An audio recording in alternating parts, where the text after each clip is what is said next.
Friends, welcome back to gym family. ಎಲ್ಲರೂ ಹೇಗಿದ್ದೀರಾ? Already ನಮ್ಮ ವಿಡಿಯೋದಲ್ಲಿ home made health mix product, ABC malt powder, ಆಮೇಲೆ banana powder, red banana powder ಅಂತ ಸಾಕಷ್ಟು ಹೋಮ್ ಮೇಡ್ ಪ್ರಾಡಕ್ಟ್ಸ್ಗಳನ್ನ ನೋಡ್ತಾ ಇದ್ದೀವಿ. ಇವತ್ತು ಸಹ ಫ್ರೆಂಡ್ಸ್ ನಮ್ಮ ವಿಡಿಯೋದಲ್ಲಿ ಒಂದು ರುಚಿಕರವಾದ ಘಮ ಅಂತ ಇರುವ ಸೂಪರ್ ಆಗಿರುವ ಒಂದು ಸಾಂಬಾರ್ ಪುಡಿ, ಹೋಮ್ ಮೇಡ್ ಸಾಂಬಾರ್ ಪುಡಿ ಹೇಗೆ ಮಾಡೋದು ಅಂತ ತೋರಿಸ್ಕೊಡ್ತೀನಿ ಫ್ರೆಂಡ್ಸ್. ಈ ಸಾಂಬಾರ್ ಪುಡಿ ಮಾಡೋಕ್ಕೆ ಫಸ್ಟ್ ನಾನು ಬಾಣಲಿಯಲ್ಲಿ 100 ಗ್ರಾಮ್ ತೊಗರಿಬೇಳೆ ತಗೊಂಡಿದ್ದೀನಿ. ಅಳತೆ ಎಲ್ಲ ಕರೆಕ್ಟಾಗಿ ನಿಮ್ಗೆ ಹೇಳ್ತೀನಿ ಫ್ರೆಂಡ್ಸ್. 100 ಗ್ರಾಮ್ ತೊಗರಿಬೇಳೆ ಕಡಿಮೆ ಹುರಿಯಲ್ಲಿ ಇಟ್ಕೊಂಡು ಹುರಿದಿಟ್ಕೊಂಡ್ಬಿಡೋಣ, ಯಾಕಂದರೆ ಜಾಸ್ತಿ ಹುರಿ ಇಟ್ಟರೆ ಸಿಗೋಗ್ಬಿಡುತ್ತೆ ಬೇಗ. ಅದರಿಂದ ಕಡಿಮೆ ಹುರಿಯಲ್ಲಿ ಹುರಿದಿಟ್ಕೊಂಡಿದ್ದೀನಿ. ಈ ತರ ಗೋಲ್ಡನ್ ಬ್ರೌನ್ ಬರೋವರೆಗೂ ಚೆನ್ನಾಗಿ ಹುರಿದಿಟ್ಕೊಂಡು ಆಮೇಲೆ ಇದನ್ನ ಇನ್ನೊಂದು ಪಾತ್ರೆಗೆ ನಾನು ಟ್ರಾನ್ಸ್ಫರ್ ಮಾಡ್ತೀನಿ.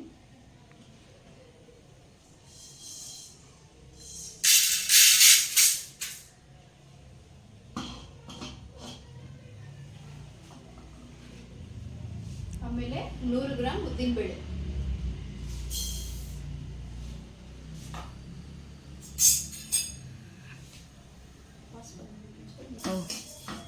ಉದ್ದಿನ ಬೇಳೆನು ಚೆನ್ನಾಗಿ ಗೋಲ್ಡನ್ ಬ್ರೌನ್ ಬರೋವರೆಗೂ ಹುರಿದಿಟ್ಕೊಂಡ್ಬಿಡೋಣ.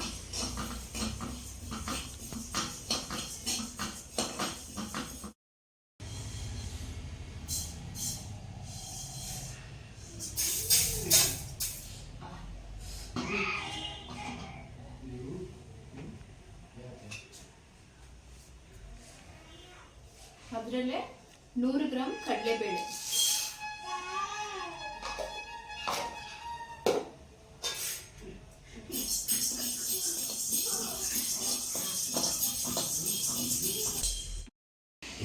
ಅದರ ಜೊತೆಗೆ 100 ಗ್ರಾಮ್ ಮೆಣಸು ಹಾಕೊಳ್ತೀವಿ. ಮೆಣಸು ಸಹ ಚೆನ್ನಾಗಿ ಹುರ್ಕೊಂಡ್ಬಿಡೋಣ.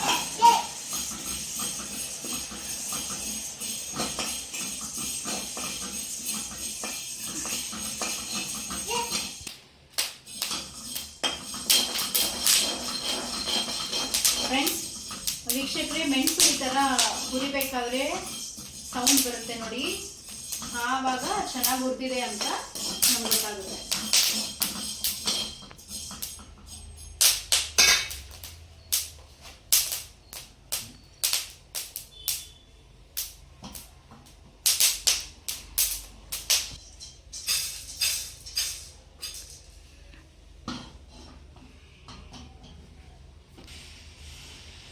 ಅದರಲ್ಲೇ ಅದ್ರ ಜೊತೆಗೇನೆ ಜೀರಿಗೆ ಒಂದು 100 ಗ್ರಾಮ್ ಹಾಕೊಳ್ಬೇಕು.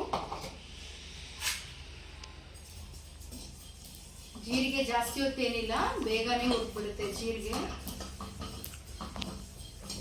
ಹಾಕಿದ ತಕ್ಷಣನೇ ಅದು ಬೇಗನೆ ಹುರಿಯುತ್ತೆ.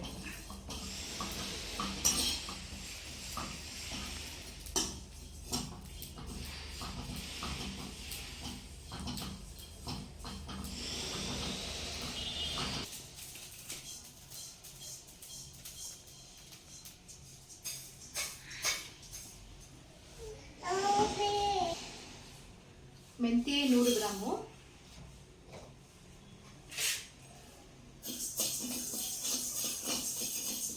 ಅದು ಮೆಣಸು, ಜೀರಿಗೆ, ಮೆಂತ್ಯ ಅದೇನಿದೆಯೋ ಅದ್ರ ಸುವಾಸನೆ ತುಂಬಾ ಚೆನ್ನಾಗಿ ಬರುತ್ತೆ.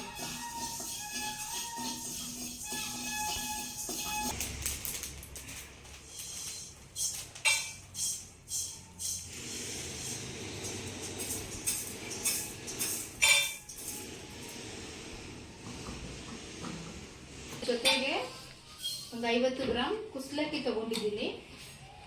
ಕುಸ್ಲಕ್ಕಿ ಅಂತ ಇಲ್ಲ, ನಾವು ಮನೆಯಲ್ಲಿ ಯಾವ ಅಕ್ಕಿ ಯೂಸ್ ಮಾಡ್ತೀವೋ ಆ ಅಕ್ಕಿನ ಹಾಕೊಂಡು ಹುರ್ಕೋಬಹುದು. ಅದು ಒಂದು 50 ಗ್ರಾಮ್ ಅಕ್ಕಿ ಮಾತ್ರ 50 ಗ್ರಾಮು, ಉಳಿದಿದೆಲ್ಲ 100 ಗ್ರಾಮ್.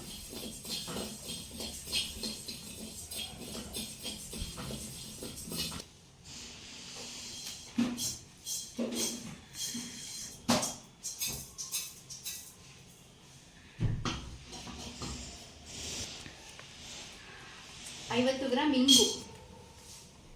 ಇಂಗುನು ಹಾಕೊಂಡಿದ್ದೀನಿ, ಅದೊಂದು 50 ಗ್ರಾಮು. ಅದನ್ನು ಚೆನ್ನಾಗಿ ಹುರ್ಕೊಂಡ್ಬಿಡೋಣ.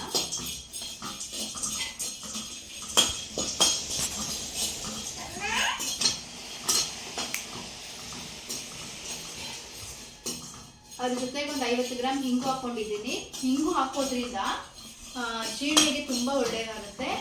ಅದ್ರ ಜೊತೆಗೆ ಟೇಸ್ಟು ಸಹ ಚೆನ್ನಾಗಿ ಸಿಗುತ್ತೆ. ಎಲ್ಲ ಅಡುಗೆಗೆ ನಾನು ಎಲ್ಲ ಅಡುಗೆಗೆ ಹಿಂಗು ಬಳಸ್ತಾ ಇರ್ತೀನಿ ಸಾಂಬಾರುಗಳಿಗೆ. ಆದರೆ ಸಾಂಬಾರು ಪುಡಿಗೆ ಡೈರೆಕ್ಟಾಗಿ ಹಿಂಗು ಆ್ಯಡ್ ಮಾಡೋದ್ರಿಂದ ತುಂಬ ಟೇಸ್ಟು ಸಹ ಚೆನ್ನಾಗಿರುತ್ತೆ.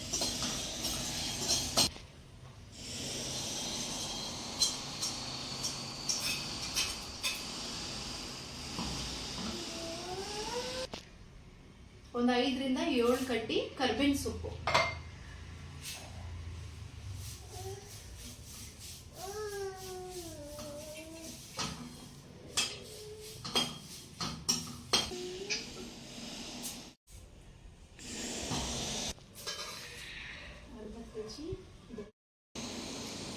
ಧನಿಯಾ ಅರ್ಧ ಕೆಜಿ ಹಾಕೊಳ್ಬೇಕು. ಇದರಲ್ಲಿ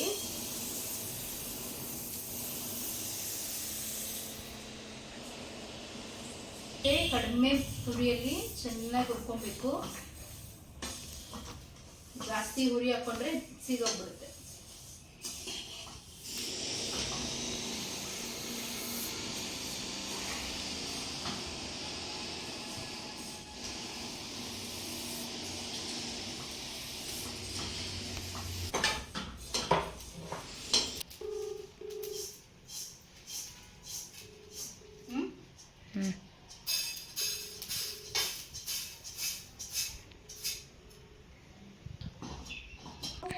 ಮುಕ್ಕಾಲು ಕೆಜಿ ಒಣಮೆಣಸಿನ್ಕಾಯಿ ಹಾಕೊಳ್ತಿದ್ದೀನಿ.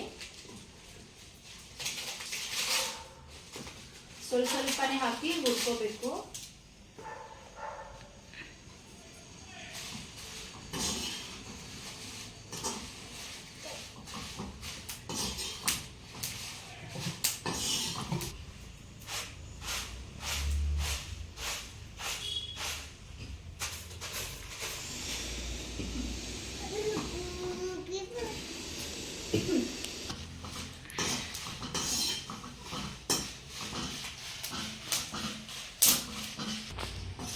ನೋಡಿ ವೀಕ್ಷಕರೇ, ಎಲ್ಲ ಹುರಿದಿಟ್ಕೊಂಡ್ಬಿಟ್ಟಿದ್ದೀನಿ.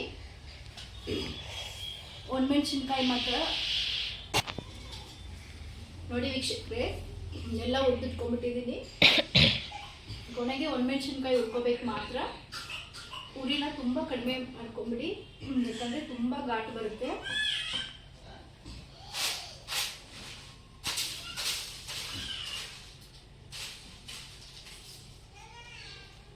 ಹುರಿದಾದ್ಮೇಲೆ ಎಲ್ಲವನ್ನು ಒಂದು ಅರ್ಧ ಗಂಟೆ ಚೆನ್ನಾಗಿ ಒಣಗಿಸ್ಬಿಡಬೇಕು.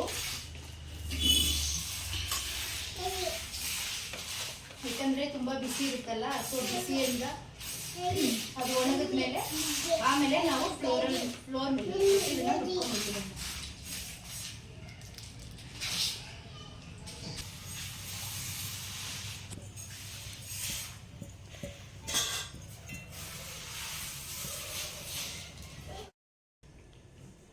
ನೋಡಿ ವೀಕ್ಷಕರೇ, ಈಗ ನಾವು ರೆಡಿ ಮಾಡಿಟ್ಟಿರೋ ಸಾಂಬಾರ್ ಪುಡಿನ ಫ್ಲೋರ್ ಮಿಲ್ಲಲ್ಲಿ ಹಾಕಿ ಚೆನ್ನಾಗಿ ರುಬ್ಕೊಂಬಂದಿದ್ದೀವಿ. ಸೊ ಅದನ್ನ ಈಗ ಸ್ವಲ್ಪ ಬಿಸಿ ಇರೋದ್ರಿಂದ ಒಂಚೂರು ಒಣಗಿಸ್ತಿದ್ದೀನಿ. ಘಮ ಘಮ ಅಂತಿದೆ ಸ್ಮೆಲ್ಲು ಸಾಂಬಾರ್ ಪುಡಿ.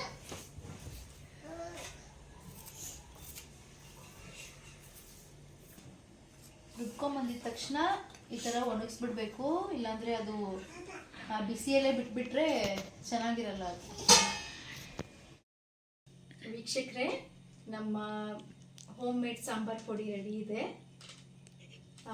ಇದನ್ನ ನೋಡಿ ನೀವು ಸಹ ಮನೇಲಿ ಮಾಡಿ ಟ್ರೈ ಮಾಡಿ. ಸಪೋಸ್ ನೀವು ಮಾಡೋಕ್ಕೆ ಟೈಮ್ ಇಲ್ಲ ಅಂದರೆ ನಮ್ಮ ಹತ್ರ ಹೋಮ್ ಮೇಡ್ ಸಾಂಬಾರ್ ಪುಡಿ ಸಿಗುತ್ತೆ, ಅವೈಲೇಬಲ್ ಇದೆ. ಸೊ ಬೇಗ ಸ್ಕ್ರೀನಲ್ಲಿರೋ ನಂಬರ್ಗೆ ವಾಟ್ಸಪ್ ಮಾಡಿ ಆರ್ಡರ್ ಪ್ಲೇಸ್ ಮಾಡಿ. ನೀವಿರೋ ಜಾಗದಲ್ಲೇ ನಿಮಗೆ ನಾವು ತಲುಪಿಸ್ತೀವಿ. Thank you for watching. Comment ಮಾಡಿ, ಸಬ್ಸ್ಕ್ರೈಬ್ ಮಾಡಿ ಚಾನಲ್ನ. Thank you friends.